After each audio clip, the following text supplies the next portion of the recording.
Hussein. Nevertheless, a lot of the mail we got from a lot of you was critical of our report. More than one viewer called it irresponsible and insensitive journalism. Other viewers supported us and had harsh words for the Pentagon. Wrote one, "I just can't understand why the best cannot have the best." When we come back, it's one of the awful secrets of war. We'll talk to one veteran whose squad was wiped out by what they call friendly fire. That clover was on fire. At that time, they begged to be shot. Soldiers killed by their own troops, living with the truth when primetime continues. Take a look around me at a place like none on land. Sail away now, you'll find me. The world's in my command. Of all the resorts in the world, The phrase has been heard over and over again, friendly fire. Of the 12 Americans who are known to have been killed in action so far, the Pentagon announced 8 were killed accidentally by their own side. Of course, there's nothing new about friendly fire. It happens in every war. But it seems to us that what has changed is the way it's being talked about. It's no longer whispered, but being discussed openly. Our chief correspondent, Chris Wallace, talks to people who are all too familiar with friendly fire, the soldiers and families who have had to live with it.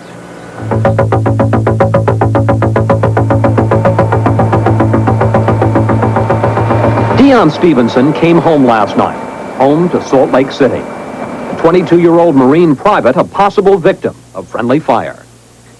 The idea of a soldier being killed by his own troops is so painful, the Pentagon isn't saying which Marines killed last week were hit by the enemy and which were not. But outside the Stevenson home, it didn't matter. Deon's 2 brothers embraced. Sean, a Marine who brought the coffin home from Saudi Arabia, while their neighbors offered support. God bless America. Thank you. There was also grief on this street outside of Buffalo, in the home of 21-year-old Lance Corporal David Snyder. How's everybody doing back home? Mother Terry and Father Mark watched a videotape David sent home from Saudi Arabia and tried to deal with the death of a young man who always wanted to be a Marine.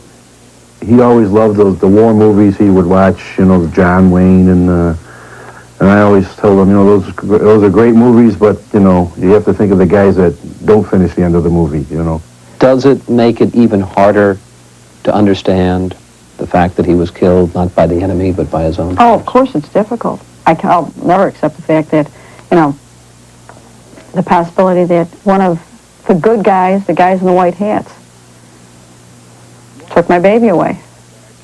If you could talk to the pilot who pulled the trigger, what would you want to say to him? What do you Probably say? hug the guy and let him cry it out because I know he's feeling it. We don't blame him. We really don't blame this man, this probably devastated young man. We'll pray for him. It must seem like every parent's worst nightmare. First to be told your child is dead, and then to learn that he was killed by his own troops. But as heartbreaking as it is to families like the Snyders, friendly fire is a statistical fact of war. It's the kind of thing that just happens on the field of battle. Last week, it happened to a Marine reconnaissance patrol on the Kuwaiti border, engaged in a fierce battle with Iraqi tanks, sometimes within 25 yards of each other. A U.S. plane trying to provide air support fired a missile into a Marine vehicle. General Norman Schwarzkopf, who came under friendly fire himself in Vietnam, says there was no negligence in last week's accident. That happened because some Air Force pilots were trying to do the best job they possibly could to put their rounds as close as they possibly could to help out those Marines. That's a tragedy, but it's not something that you blame on anybody. At the Pentagon, General Thomas Kelly fell back on the wisdom of a battlefield. When a bullet leaves a gun, it doesn't have any friends. It's going to go where it's going to go. In fact, though, the military is taking elaborate precautions to make sure the bullets hit the right people. Pilots are carefully trained to distinguish a 4-wheeled American vehicle from the 6-wheeled Iraqi version, even in a swirling desert. And the Air Force has assigned hundreds of officers to ground units to make sure airplanes know just where they are. Despite last week's tragedy, pilots say the system works. They tell us where they want us to go looking, And we're pretty confident when we go in there that what we're getting is the bad guys, not the good guys. If it looks like what we're expecting to see, then we'll go ahead and hit the target. But any doubts whatsoever, and we'll blow off the pass. But sometimes there are mistakes. Artillery or airstrikes supposed to protect U.S. troops end up hitting them instead. Retired Lieutenant Colonel Charles Schrader, who studied friendly fire for the Pentagon, says over the years, roughly 2% of U.S. casualties have been self-inflicted. I think in most cases it can be attributed to human error, often individual human error. It may be a pilot who, in his effort to avoid anti-aircraft fire, drops his bomb too soon or too late. It could be an infantryman who in the dark of night doesn't remember that their friendly patrol is out in front of them. I think most of these errors arise in the first instance from the confusion and fear associated with close combat. It has been that way throughout American history. During the Civil War, Confederate General Stonewall Jackson was fatally wounded by his own troops as he returned from a reconnaissance mission. Perhaps the bloodiest case came during World War II. As U.S. forces tried to break through German lines in Normandy, American planes bombed their own men, killing or wounding more than 750. Korea, December 1st, 1950. American bombers trying to push back Chinese troops at Chosin Reservoir napalmed their own forces. Private J.A. Ranson was there. There was so close contact between the Americans and the Chinese that they missed their mark. They hit my squad. And what happened to your squad? They all got burnt. Their skin looked black. Their clothing was on fire. At that time, they begged to be shot. Because they were in such pain? That's right. And did you? No. It really disturbed me. And it will disturb me the rest of my life whether I did the right thing. And then there was Vietnam, with its jungles and guerrilla raids, which made it all too easy to mistake friend and foe. Artillery crewman Sean Cusick not only suffered friendly fire, he also inflicted it. His crew was backing up U.S. soldiers in a firefight one day, when an American helicopter suddenly flew into range of his guns. 5 of the 6 guns fired, and there was a big explosion and a big white flash, and there was nothing left of that helicopter. Cusick says it took him 20 difficult years to come to terms with the experience. For 20 years, I was one angry person. I self-medicated myself with alcohol and drugs. I had nightmares at night, and I wasted my life. Cusick isn't alone. Doctors who counsel Vietnam veterans say friendly fire leaves some of the worst battle scars. Guilt, paranoia, and lasting confusion about friends and enemies. Dr. Harry Kormos used to be a psychiatrist for the military. Think about the word, friendly fire. It's such a strange word. Fire is by its very definition, is hostile. How can it be friendly? Now it's Saudi Arabia, and military experts worry about what a ground war would bring. With a lack of clear landmarks, with possible confusion among the U.S. and its allies, with fierce fighting at close range, they say it's a situation designed to produce more friendly fire.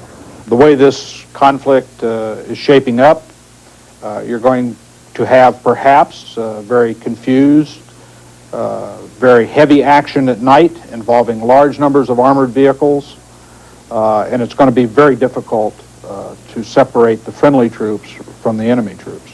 So you would not be surprised to see more U.S. troops killed by their own army? Like everyone else, I think I would be very saddened by it, but I wouldn't be surprised. Did he ever tell you about this picture? To the Snyder family, mourning the death of their son David, talk of more friendly fire accidents only makes them think of other parents waiting at home for their children. Our nightmare is over. Theirs is still going on, and I feel sorry for them. It is interesting to note that after only a few days from the time the Marines were killed, the military announced that some had been killed by friendly fire. It's the kind of openness that many believe comes from the lessons learned from Vietnam. And as the sun rises here in Saudi Arabia, we'll be back. When we come back, a doctor who says the life of a little girl was destroyed because there weren't clear warnings on the asthma drug he gave her. Now he's on a personal crusade. What could be so important? To have another child possibly have a seizure and be brain damaged? It would be unethical not to do something. His campaign on behalf of asthma patients when prime time continues after this from our ABC stations. Saturday, he saved her life and fell in love. But was she feeling? Just ask anyone who has asthma. 10 million Americans suffer from it, including 3 million children, and a recent study showed that the number of asthma cases is on the rise. 6 months ago, we began investigating one of the drugs most widely prescribed to fight asthma. It's called theophylline. We found out that while it saves lives when used correctly, it can also be very dangerous. The wrong dose can cause seizures, brain damage, death. Infants under 1 year of age are especially at risk, and so are people who run fevers of more than 100 degrees, even for one day. Here's Sylvia Chase. My wife took a healthy, happy 3-month-old baby to the hospital, and we got back a ruined person. Andrew Blake was left profoundly brain damaged 5 years ago after being given theophylline to treat a sudden and serious breathing problem. He was clenched. His fists were clenched and drawn up to his chest, and his head was turned. In that sense, the men and women of Saudi Arabia are already making their wartime memories. Tonight we bring you a very preliminary report on the future scrapbook. Walk through the camps or barracks or bunkers of Saudi Arabia, and it won't be long before you hear this song. Every time a Scud missile sails in and a Patriot shoots up to intercept it, the radio station is bombarded with requests for 2 hits from the early 80s. Another one bites the dust, and another one gone, and another one gone, another one bites the dust. It's a long way from the chirpy beat of Yankee Doodle 200 years ago, the song that set revolutionary pulses pounding. By the way, Yankee Doodle was a British term of ridicule. The Americans simply took it and turned it around. As everybody knows, by the Civil War, the music was rousing.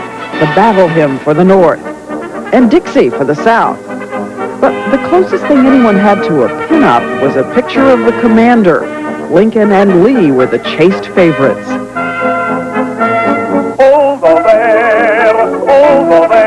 By World War I, pin-ups did exist, but they were strictly forbidden. Take this one, much too sexy and distracting for men representing their country overseas. As for the music, over here we were singing inspiring choruses like Over There, while the men over there were singing about a lot less lofty things. For instance, this song about a dirty soldier's closest acquaintance. The cooties found all over France, no matter where you hang your best. Hinky-dinky parlez-vous. In the beginning, World War II was accompanied by high-spirited songs like Praise the Lord and Pass the Ammunition. But after the first year of fighting, you could hear homesick ballads on the radio. Of a white Christmas. The first time radio had ever played on the battlefield.